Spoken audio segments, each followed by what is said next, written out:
Preživeo je Balkanske, Prvi i Drugi svetski rat, ali i posljednji rat na prostoru bivše Jugoslavije. Verovatno svedoči o brojnim ljubavima, sastancima, rastancima. Ovaj pijanino iz čuvene Lotikine kafane godine mu nisu mogle ništa, a dirke ga još uvek dobro služe.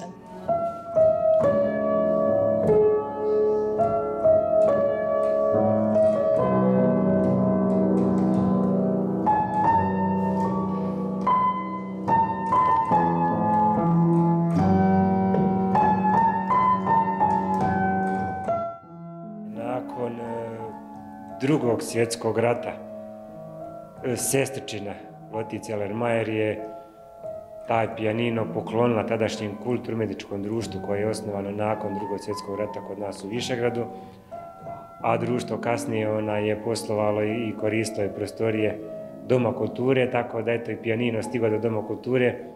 Imućna jevrejska porodica u to vreme bila je jedna od malobrojnih koja je imala pijanino. Kada je kulturno-umjetničko društvo kojem su ga poklonili prestalo da radi, pijanino su svi zaboravili, pa i godinama samovao u Domu kulture.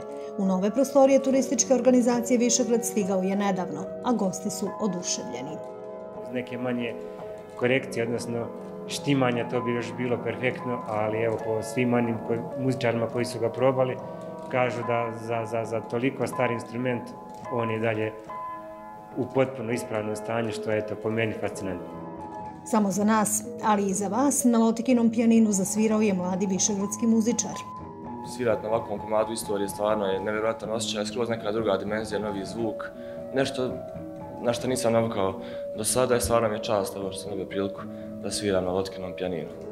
Iako bi neki klabić timer mogao da se pozabavi zatezanjem žica i dirki, nama se čini da na Lotikinom pijaninu i sada podjednako dobro zvuče i za Elizu, ali i u lijepom starom Višegradu.